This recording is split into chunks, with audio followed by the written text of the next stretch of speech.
இயேசு கிறிஸ்துவின் இனிய நாமத்தில் வாழ்த்துக்கள். இந்த நாளிலும் மத்தேயு எழுதின சுவிசேஷம் 3ஆம் அதிகாரத்தில் முதல் 2 வசனங்களை மாத்திரம் இந்த நாளிலே நாம் பார்க்க போகிறோம். யூதேயா வனாந்தரத்தில் யோவான் ஸ்நானன் மனம் திரும்புங்கள் என்று ஒரு செய்தியை கொடுக்கிறதை நாம் பார்க்கிறோம். மனம் திரும்புதல் என்பது என்ன அப்படின்னு சொல்லி கொஞ்சம் ஆழமாக இந்த செய்தியை நாம் கற்றுக்கொள்ளப் போகிறோம். திரும்புகிற காரியமானது நாம் முதல்ல இயேசுவினிடத்தில் திரும்பணும். அதன் மூலமாக நாம் தேவனிடத்தில் திரும்புகிறவர்களாக காணப்படுகிறோம் என்கிற அந்த முதல் கருத்தையும், மனம் திரும்புதல் என்பது பாவிகள் தன்னிச்சையாக எடுக்கிற ஒரு தீர்மானம், அதற்கு ஆண்டவர் உதவி செய்ய வேண்டும் என்கிற காரியத்தையும், வெறுமனே திரும்புகிறது என்கிறது பாவத்தை அறிக்கையிட்டு திரும்புகிற ஒரு காரியம் என்கிறதையும், வேதத்தில் பழைய ஏற்பாடு முதல் புதிய ஏற்பாடு வரையிலும் ஒவ்வொரு தீர்க்கர்களுடைய வார்த்தையிலும், அப்போஸ்தலர்களுடைய வாயிலும், இயேசு கிறிஸ்துவனுடைய வாயிலும் இந்த காரியம்தான் கொடுக்கப்பட்டது என்கிறதையும் நாம் இந்த சத்தியத்தை கற்றுக்கொள்ள முடியும். அதாவது மனம் திரும்புதல் என்பது முற்றிலும் திரும்புதல் என்பதாகும். கிரேக்க மொழியில் மெட்டானோ ஏவோ என்கிற ஒரு வார்த்தையிலிருந்து, அதாவது தீமையிலிருந்து விலகி கிறிஸ்துவனிடம் திரும்பி இதன் மூலம் தேவனிடம் திரும்புவதாகும். தீமையிலிருந்து விலகுகிற காரியம், அதன் மூலமாக கிறிஸ்துவனிடத்தில் திரும்பி இயேசுவே உடைய இரத்தத்தினால் எங்களை கழுவி பரிசுத்தப்படுத்துங்கன்னு கேட்கும் பொழுது நமக்கும் தேவனுக்கும் இடையில் ஒரு ஒப்புரவாகுதலை அங்கே இயேசு செய்து முடிக்கிறார். அதைத்தான் ஊழியர்களும் ஜனங்களை அவர்கள் இயேசுவினிடமாக திருப்பி விசுவாசிக்க வைத்து நற்செய்தியை சொல்லி அதன் மூலமாக தேவனோடு கூட ஒப்புரவாகிற காரியம்தான் இதனுடைய அடிப்படை சத்தியமாக காணப்படுகிறது.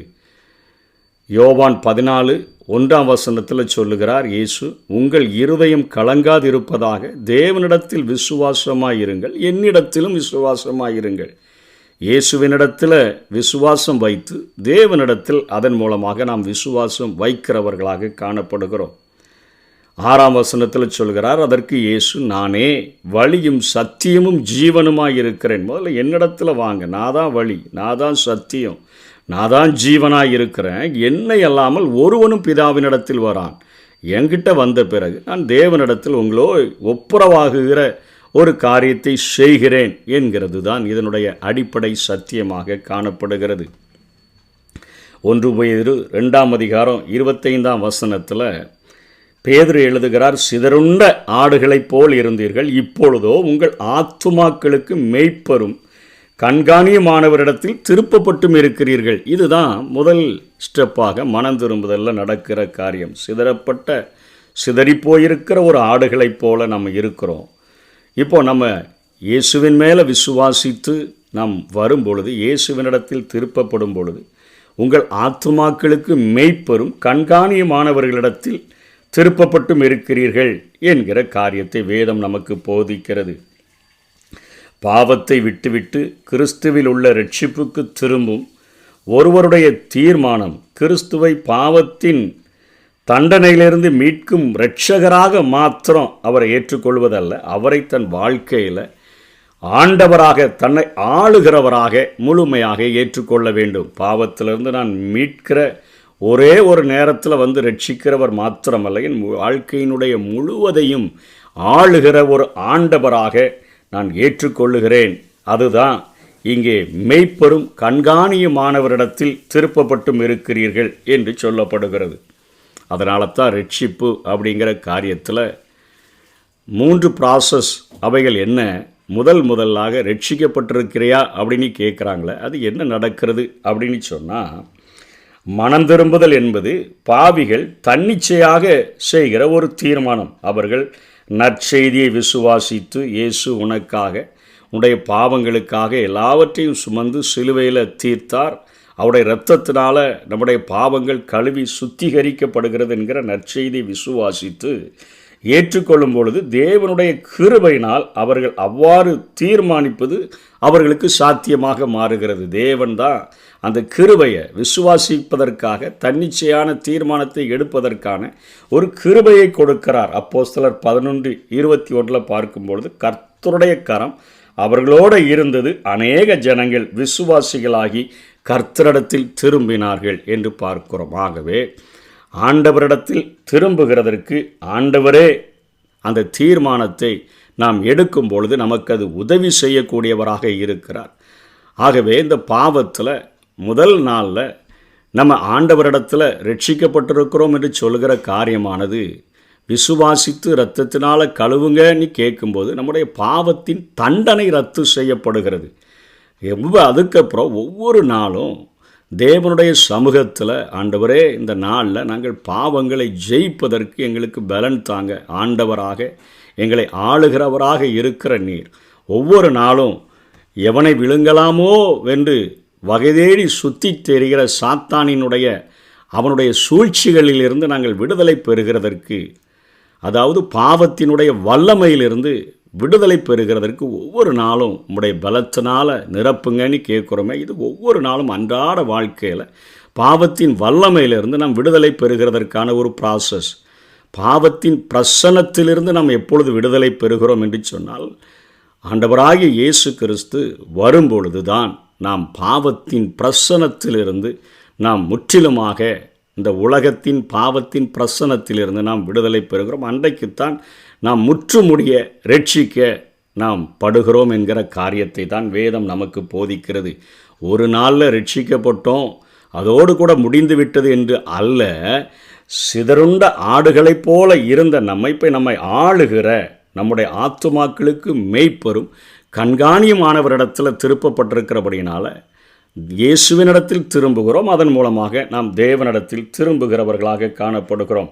இன்னும் கொஞ்சம் ஆழமாக பவுல் சொல்லுகிற காரியத்தை பார்த்தோம் என்று சொன்னால், அப்போஸ்தலர் 26:18 அவர் சொல்லுகிறார், அவர்கள் என்னை பற்றும் விசுவாசத்தினாலே, இயேசுவை பற்றுகிற விசுவாசத்தினால பாவ மன்னிப்பையும் பரிசுத்தமாக்கப்பட்டவர்களுக்குரிய சுதந்திரத்தையும் பெற்றுக்கொள்ளும்படியாக அவர்கள் இருளை விட்டு ஒளியினிடத்திற்கும், அதாவது இருளில் வாழ்கிற ஜனங்களாக இருக்கிற நம்ம மனம் திரும்பி, அதாவது ஒளியினிடத்திற்கு நேராக திரும்பி சாத்தானுடைய அதிகாரத்தை விட்டு நம்ம ஒரு ஆளுகைக்குள்ளாக இருக்கிறோம். அந்த ஆளுகையை விட்டு தேவனிடத்திற்கு திரும்பும்படிக்கு நீ அவர்களுடைய கண்களை திறக்கும் பொருட்டு இப்பொழுது அவர்களை உன்னை அவர்களிடத்திற்கு அனுப்புகிறேன் என்றார். பவுலுடைய ஊழியம் என்னன்னு சொல்லி பவுல் சொல்லுகிறார்.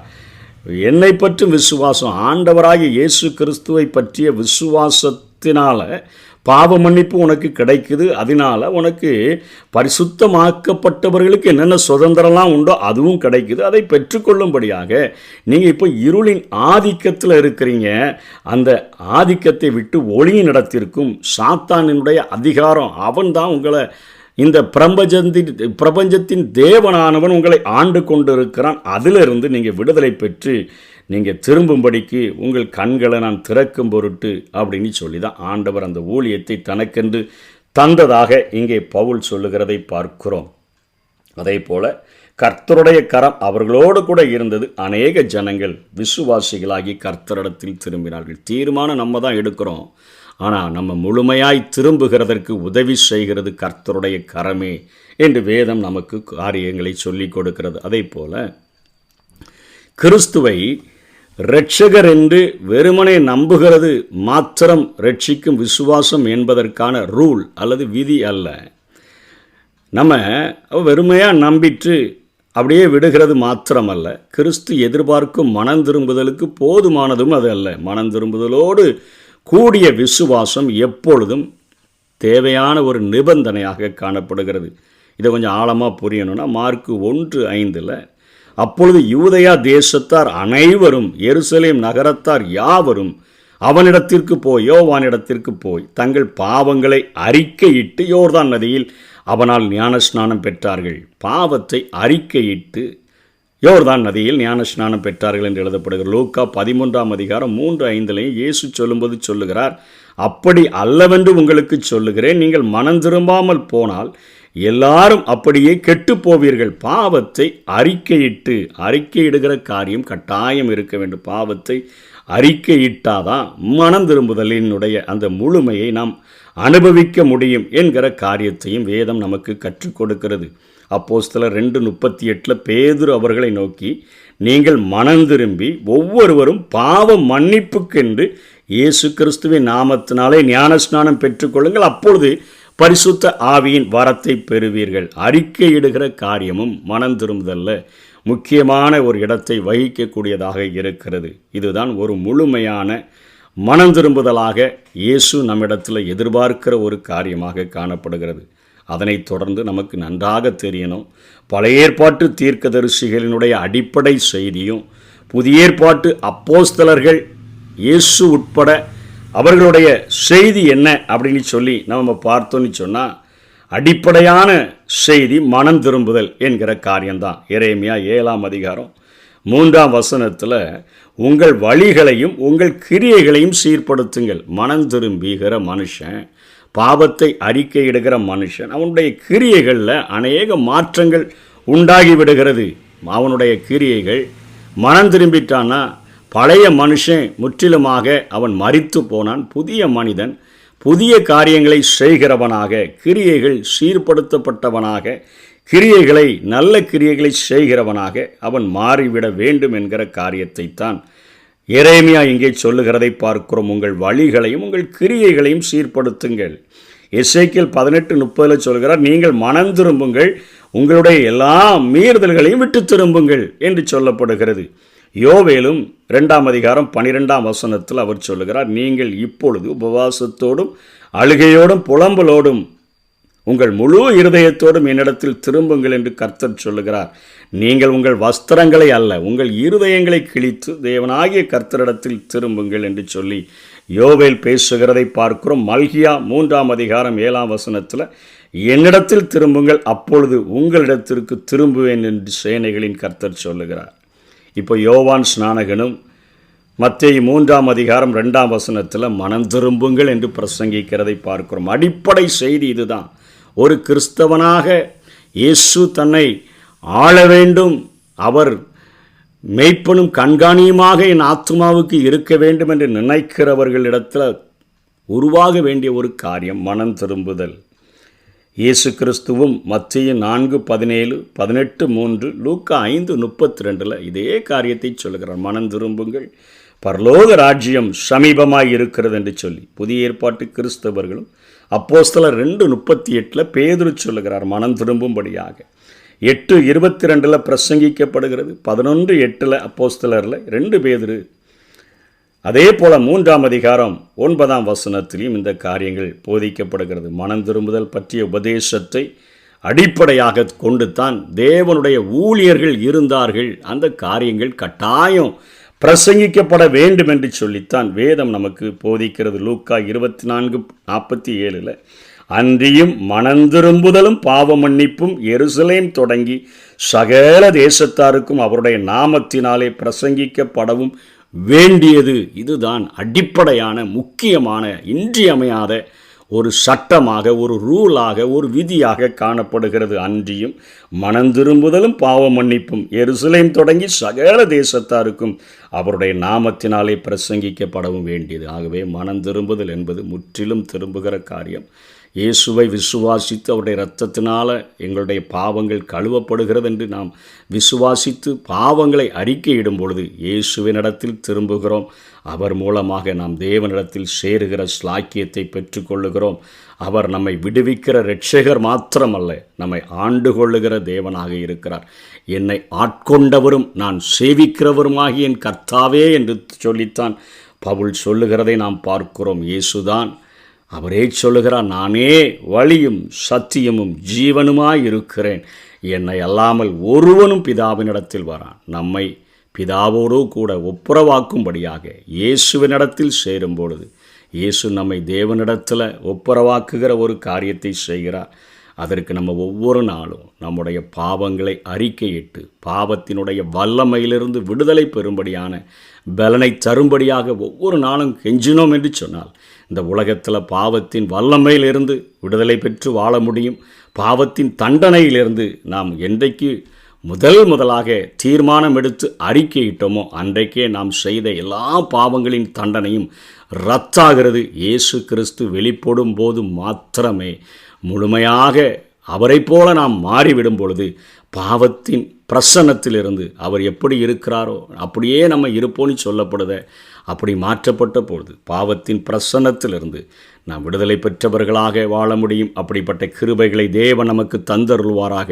ஆமென். பாரும் தந்தையே என்ற உள்ளத்தை யாரும் காண உன்னலங்கோலத்தை, பாரும் தந்தையே என்ற உள்ளத்தை யாரும் காண உன்னலங்கோலத்தை, மனம் நொந்து மருளுகின்றேன், பரிசுத்தம் கெஞ்சுகின்றேன்.